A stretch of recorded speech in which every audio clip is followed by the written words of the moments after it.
This is the 992.2 Porsche 911.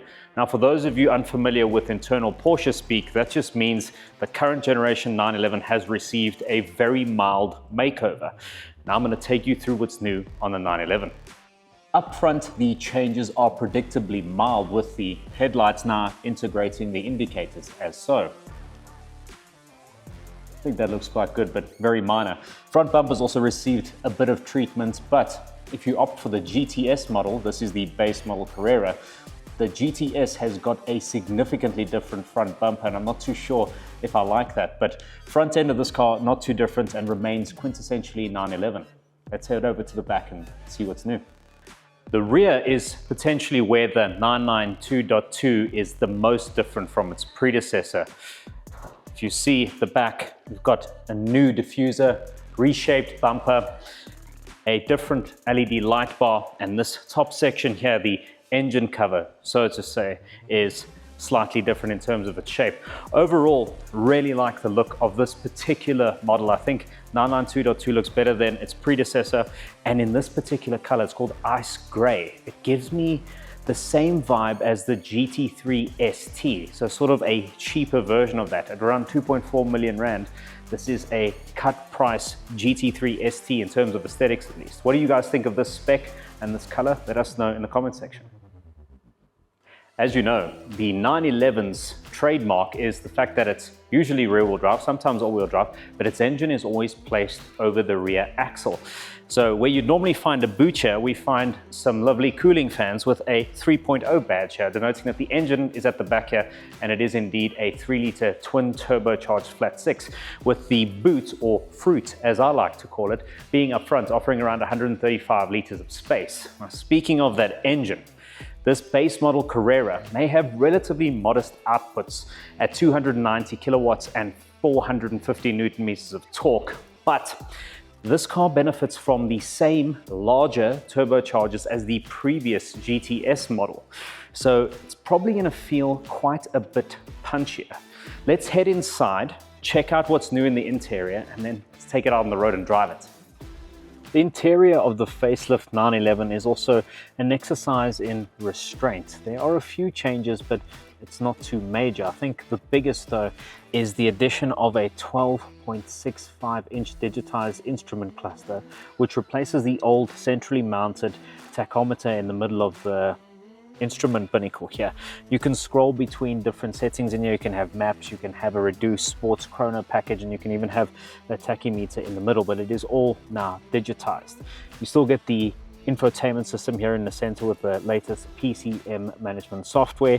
It's really good, fast to respond and really good resolution.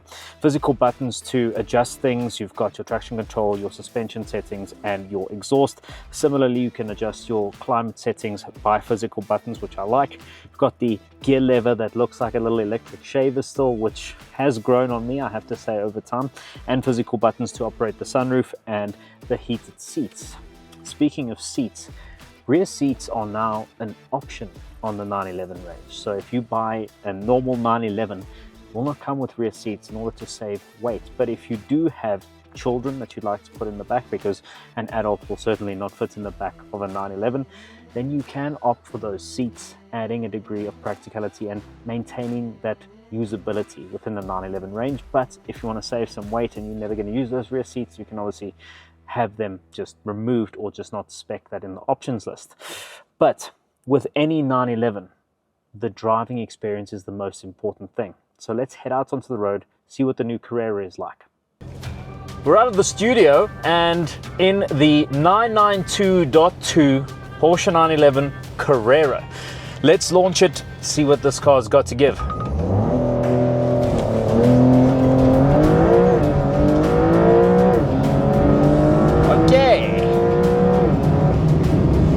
Okay, so first impressions. Been driving this car for a few days now. It's quite different from the previous Carrera. You see, Porsche have taken the turbochargers from the previous or outgoing GTS model, so it's two fairly substantial turbochargers, and slapped them onto this engine, while also taking the intercooler system from the outgoing turbo models, and that results in, well, on paper it sounds like a modest power gain of 290 kilowatts and 450 newton meters of torque, but I can tell you right now, they are telling pork pies, they are telling lies. This car is way faster than they claim. This car is fitted with the Sports Chrono package, and Porsche claim it'll get from 0 to 100 in 3.9 seconds. But independent testing has already verified a figure of around 3.6 seconds is more realistic. This thing is doing around 11.8 seconds on the quarter mile. Now, bear in mind, this is the baby 911. You still have an S, and then you'll have a GTS, and then you'll have a GT3, and you'll have a turbo, and then you'll have a turbo S. If this car is doing 3.6 to 100 rear-wheel drive, can you imagine how savagely fast the new Turbo S, and dare I say it, the rumored GT2 RS is going to be? Absolutely incredible. So what is this Carrera all about? Who is the quintessential Carrera buyer? Well, it's hard to tell these days, right? Because when you look at the price increases we've had in the automotive industry in general, this car at around 2.4 million rand before options and around 3 million rand as I'm driving it here, it's no longer cheap. You could go and get yourself the outgoing GTS, a lightly used example, for similar money. But if you want the new thing, the new shiny thing, then obviously this is going to have to do. And I think when you're shopping for a 911, it's hard to go wrong, but you could maybe find yourself regretting things either way you go. If you go and buy the new GTS, which has got the hybrid powertrain, you may drive a Carrera and think, well, that's actually all I need. Or you may buy this Carrera and think, well, I actually want that added oomph of the GTS, which apparently will do 0 to 100 in around 3 seconds now, which is encroaching on what the outgoing Turbo S was able to do at around 2.9 seconds. It is just crazy how much performance is in this car. Our press unit here has got the Carrera S wheels on, so staggered 20-inch in front at the front and 21-inch at the rear. And the thing that gets me about these cars, if I take away the fact that with these larger turbochargers now, we've got so much more acceleration, not just that initial hit from the launch, you've got so much more mid-range, and the car just doesn't run out of puff like it used to. You've got so much more performance in that regard, it just feels like it never stops accelerating. You couple that with, well, this gearbox, which is an 8-speed PDK from Porsche. It is just the best dual clutch gearbox I've ever experienced in a car. It's super intuitive, the shifts are so fast, barely perceivable, and it will gear down really, really well. Even if you're trying to get it to gear down close into rev limiter, it will drop that gear. There you go. Ah. And because this car is a Carrera, it's not so firmly sprung. So we can drive over these imperfect roads here, and it really, really does absorb the bumps exceptionally well. It's not too firmly sprung. It's a great road car.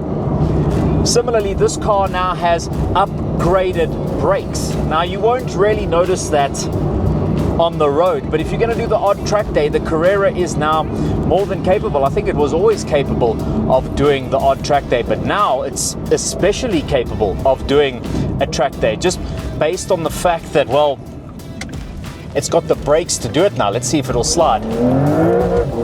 Yeah. Nice rev limiter slide there.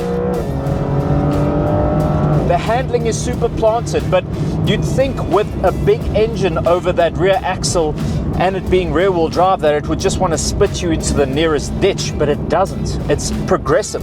When the rear end starts to break free, you get this lovely feeling of it breaking loose, and you can control it with your steering inputs. It's delicious.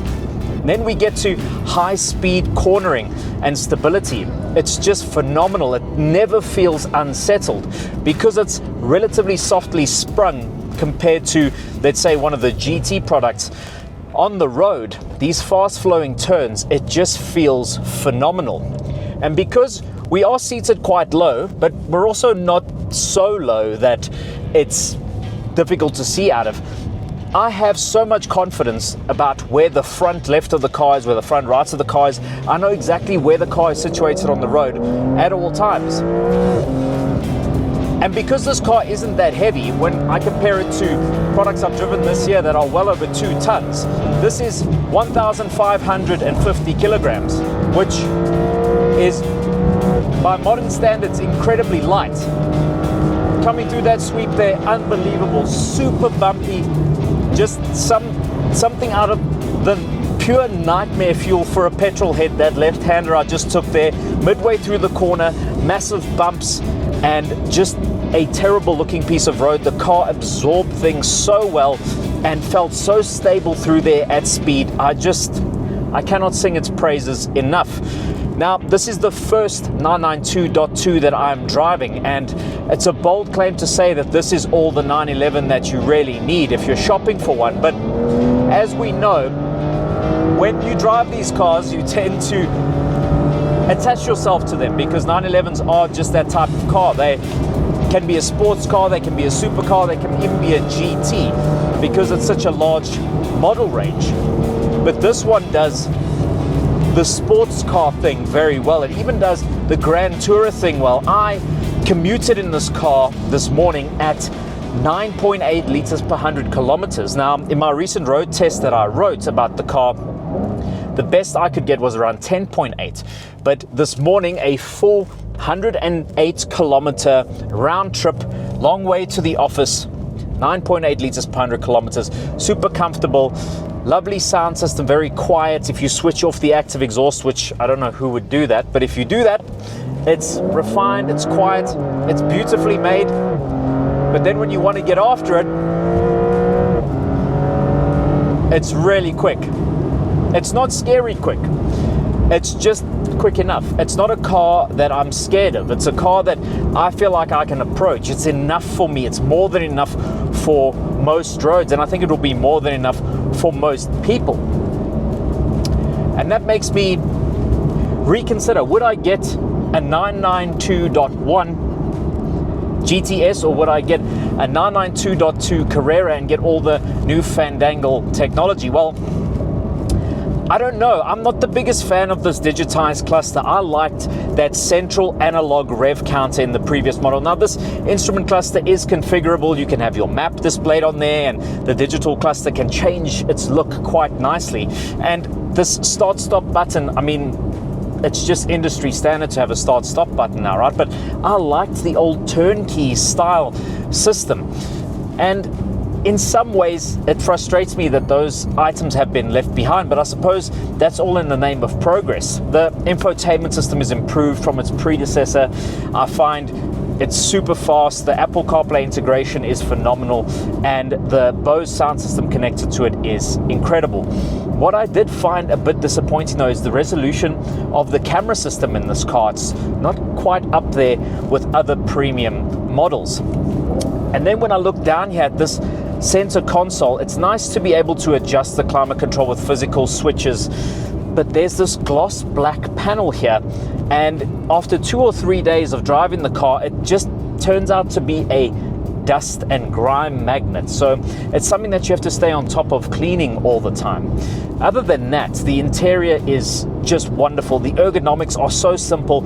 Everything is easy to reach and it's logically laid out. You don't ever find yourself scrolling to try and find things. It's all within grasp. And that's not always the case with some of our Italian sports car and supercar brands. I remember the first time I drove a Lamborghini and I thought, well, you can just see the ergonomics were kind of an afterthought, and they just went for the full supercar experience first, which I can respect. But when you get inside a 911, it's just such a complete product. You can see Porsche have been doing this for decades, and it just gets better each time. This car is so usable on a daily basis, and it's now so fast, even in base model guys. You got to think to yourself, if you're shopping for a BMW M4, well, this has got to be on the list of things to drive, because it's offering now similar performance just in base model Carrera, guys, but it's a lot more polished of a product. And most people that are buying an M4, well, let's be honest, they're not going to be taking people with them. That's what the M3 is for. And this 911's optional rear seats, which this particular car has got, and the logic from Porsche South Africa is sound. Rather option the rear seats and take them out than not have them at all, I suppose, and then you'd have to pay to have them put in at a later stage. But I would just not have the rear seats. Then you have around 378 liters of space at the back, which is the same as a Golf 8. Then at the front, you've got 135 liters in the frunk, or as I call it, the fruit, and that's enough for an overnight bag. So if you're just two people, the 911 is quite practical. I've even seen, because I'm a cyclist, do a lot of mountain biking, you can even get a bike rack for these things, and that's quite appealing to me. Imagine a 911 with a bike rack at the top. It's like the ultimate flex, right? You've got your sports car, but you've still got your mountain bike attached to the roof. I think that's quite cool. So overall, this 992.2 is an impressive piece of kit. I expected to be impressed by it, but I thought I might be slightly underwhelmed by the base model, because when you drive the base model 911, you always tend to think, well, there's a lot more that this platform could give. And that is the case with this car. There is a lot more to give, as we can see with the GTS and the upcoming Turbo and Turbo S models, but there's not that much more to give. The performance is so high now that if you drive this car, you might not think to yourself, it's just not enough. For me, I haven't felt that throughout my 5 days or so with the car, and that's the big difference with this Carrera. And I suppose that's gonna do it for this video, guys. Thank you so much for watching. Let us know what you think of this updated 911, and let us know in the comment section what you'd like us to test next. If you haven't done so already, please subscribe to the AutoTrader YouTube channel. It really helps us out. If you've liked this content, give us a like, and until next time, cheers.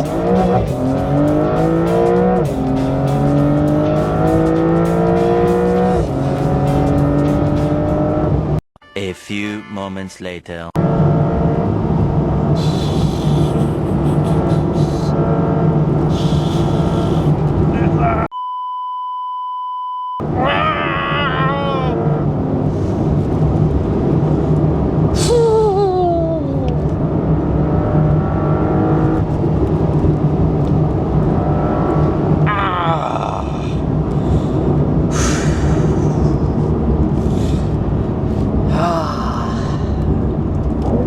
Why do I always do this to myself on this road?